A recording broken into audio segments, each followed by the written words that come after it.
If I keep on calculating this, 10,000 తలాంతులు నేడు ఉన్నటువంటి దాన్ని ఏమంటారు బయట దేశం రూపాయిని, డాలర్స్లో నేను కన్వర్ట్ చేస్తే it is coming around $60 billion. Settlement is for $60 billion. Imagine the cost of settlement. It is no way lesser than the sin we commit every day in our day-to-day life. Huge, beyond imagination. Beyond imagination. Such a huge depth, and things have been taking place. బహుశా యేసు ప్రభుల వారు ఇది యూదా సమాజాన్ని ఉద్దేశించి చెప్పినటువంటి ఉపమానం కాక ఉండిపోయవచ్చు. ఎందుకంటే బైబిల్లో ఎవడైతే సరే తీసుకున్నటువంటి అప్పును ఇయ్యకపోతే 2 రకములైన శిక్షలు ఉంటాయి అక్కడ వాడబడినటువంటిది లేఖన భాగాలలో. ఒకటి ఏంటంటే వాడిని తీసుకుపోయి జైల్లో వేసి పడేసుడే. రెండవది ఏంటంటే భార్య పిల్లల్ని ఫర్ సేల్ OLX.comలో పెట్టేయాల్సింది. ఇక ఇవి రెండే ఉన్నాయి. కానీ యూదా ధర్మశాస్త్రం ప్రకారం ఏంటంటే భార్య పిల్లల్ని OLX.comలో పెట్టడానికి వీల్లేదు. Strictly it condemns. You cannot have any right over the wife and children. Therefore it is very crystal clear that ఇది యూదులకు సంబంధించినటువంటి ఉపమానము కాక ఉండిపోయి ఉండవచ్చు. My dear friends, this servant came $60 billion. ఒకసారి ఆ రూపాయల స్థానంలో నీ రూపాన్ని, నీ పాపాన్ని ఒక్కసారి పెట్టుకొని ఊహించమని నేను మిమ్మల్ని ఆహ్వానిస్తా ఉన్నాను. Imagine your selves with such a great load of sin with us. Can we really bear it? I'll close, my dear friends, in few minutes. Now, how do we approach God with such a huge depth? Greek Bible lo chakkadi padam vaadabaddadante prosecune. See, this is theology, my dear friends. 4 మాటలు విని ఏదో 10 నిమిషాలు ఉల్లాసం పొంది పోవడానికి this is not recreation. It is a place you need to learn. You have come to learn. Therefore, learn and live. Learn something. Learn concretely. Try to practice it. Because this is much more value than any treasure under the clouds. That servant came and he was standing before the king. It was used the prosecune.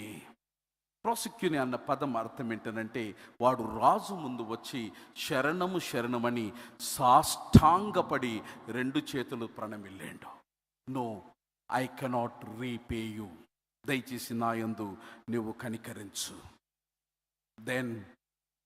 Then the king, another beautiful word in Greek that has been used, that is splankinozomai. స్ప్లాంకినోజోమై. శరణము అనగానే ఆ రాజు వాని పట్ల కరుణతో కదిలించబడ్డాడు. That is a Greek word.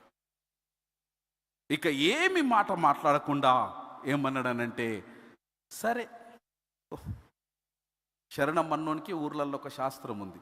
శరణం అన్నోనికి అని చెప్పే, శరణం అన్నోనికి మరణం లేదు. శరణం అన్నవానికి ఇక మరణం లేదు. ఆ వ్యక్తి రాజు యొక్క శరణానికి వచ్చాడు, వెళ్ళిపోయింది. ఇక్కడ కూడా మనం పాపక్షమాపణ పొంది బయటకు వెళ్ళగానే మళ్ళా మన పాత రూపాన్ని చూయించేటువంటి సంఘటన దిగువ లేఖనాలలో ఉన్నది. వాడు బయటకు పోయి 10,000 వరహాలు మాఫ్ అయినటువంటి ఈ మానవుడు బయటకు పోయినాక 100 వరహాలు వానికి ఇవ్వవలసి ఉంటే వాడిని పట్టుకొని జైలు వేసి. This is our true nature. This is our true nature. We want forgiveness. We need to be forgiven. But my dear friends, today I would like to put a humble appeal for you that are you willing to forgive others? I'll just tell few things and I take leave. Simple forgiveness is as simple as it is. Resisting revenge, ప్రతీకారము తీర్చుకునేటువంటి ఆ మనస్సు లేకపోవడమే క్షమాపణ. రెండవది, not returning evil for evil, కీడుకు కీడు చెయ్యకపోవడమే క్షమాపణ. మూడవది, విషింగ్ దెమ్ వెల్, సర్వే జన సుఖినో భవంతు, అందులో నీ శత్రువు సహితము ఉన్న ఎరుగు చల్లనా పొరుగు చల్లనా అని కాంక్షించడమే క్షమాపణ. గ్రీవింగ్ ఎట్ ద కెలామిటీస్, నీ శత్రువు విలపిస్తున్నప్పుడు నీవు సహితము వారితో ఉండి విలపించడమే నిజమైన క్షమాపణ. ఐదవది, ప్రేయింగ్ ఫర్ దర్ వెల్ఫేర్, వారి యొక్క సంక్షేమం కొరకు. నిన్ను వినాశనము చేసినప్పటికీ వారు క్షేమంగా ఉండాలని కోరుకోవడమే నిజమైన క్షమాపణ.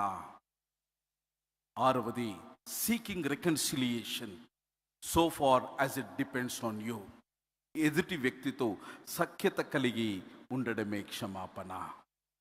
Now the whole question is why we need to forgive. It is not a bed of roses, it is not an icy cake. క్షమించమని నేను ఇక్కడ నిలబడి చెబుతున్నానంటే నేను దహించుకుపోవాలి. ఎందుకనంటే క్షమాపణకు ముందు నా కళ్ళలో నుంచి ప్రతి రక్తపు బొట్టు అసువుగా కన్నీరుగా మారి నేను పాటించి తీరిన తర్వాత క్షమించండి అని చెప్పగలిగినటువంటి సత్తా, ధైర్యము మనం కలిగి ఉండాలి. It is not that easy. నేను ఇంత బిగ్గరగా ఇంత అధికారికంగా చెబుతున్నానంటే నా గుండెల్లో లావా ప్రవహిస్తుంది. ఎందుకంటే దాన్ని పాటించడానికి ప్రతి నిత్యము నేను బ్రతుకుకుంటూ చచ్చిపోతున్నా. అది నీ అనుభవం కూడా, అది నీ అనుభవం కూడా. నీకు ద్రోహం చేసిన వారు నీ కళ్ళ ముందు ఇప్పుడు కనబడుతున్నారు. క్షమించాలి అంటే ఎలా క్షమించాలి, ఎందుకు క్షమించాలి అన్న రెండు ప్రశ్నలు మిమ్మల్ని దహించి వేస్తున్నాయి. క్రైస్తవునిగా, దేవుని బిడ్డగా, రక్షణ పొందిన వాడిగా నీవు క్షమించాలి. ఎందుకు క్షమించాలి అని అంటే భగవంతుడు ఆదేశించడు కనుక క్షమించు. Full stop, no compromise. He has commanded you, forgive others. There ends the business. If you are not forgiving, my dear friends, don't raise your voice and pray unto the Lord. భగవంతుని యొక్క పవిత్ర నామాన్ని ఉచ్చరించి ప్రార్థించడానికి మనము అర్హులము కాదు. అది ప్రార్థన పాపంగా మారే ప్రమాదం ఉన్నది. పైనున్నవాడు ఆదేశించినాడు, కిందున్న భక్తుడు పాటిస్తున్నాడు. Full stop. ఎఫెసియన్స్ 4:31-32 దేవుడు క్షమించమన్నాడు. మిత్రమా, క్షమించు. Why we should forgive? Because Jesus showed us the way. ప్రభువా, వీళ్ళు ఏమి చేస్తున్నారు, వీరు ఎరుగరు గనక వీరిని ఆయన నేర్పించండు, పాటించండు గనక ఆయన బిడ్డలమని చెప్పుకునే మనము కూడా నేర్చుకున్న వారముగా పాటించడము ప్రారంభించాలి ఈ సాయంకాలం. మూడవది, why we need to forgive? Because నీ పాపాలను ఆయన క్షమించినాడు కనుక.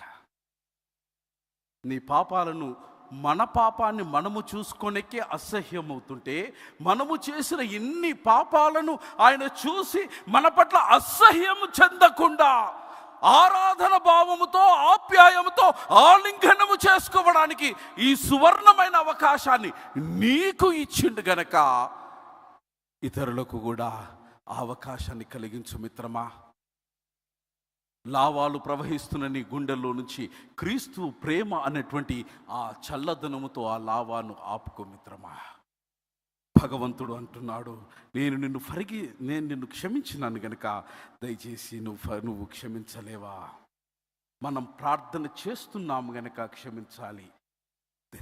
దేవా, నా పాపాలను క్షమించినట్టు నువ్వు ఇతరుల పాపాలను కూడా, మా రుణస్తులను కూడా క్షమించమని ప్రార్థిస్తున్నావు గనక నువ్వు క్షమించాలి. Why we need to forgive? Because it brings healing in your relationships. మీ సంబంధాలలో స్వస్థత తీసుకుని వస్తుంది గనక నీవు క్షమించాలి. Why we need to forgive? Because it strengthens your ministry. మీరు చేస్తున్నటువంటి పరిచర్యను అది బలపరుస్తుంది. పరిచర్య కేవలము పరిశుద్ధ గ్రంథం పట్టుకునేదే కాదు మిత్రమా, నువ్వు పనిచేసేటువంటి సమాజంలో అది పరిచర్య. ఆ పరిచర్యలో క్షేమం కలగాలి అనంటే నువ్వు క్షమించి తీరాలి. Why we need to forgive? Hebrews 12:15, because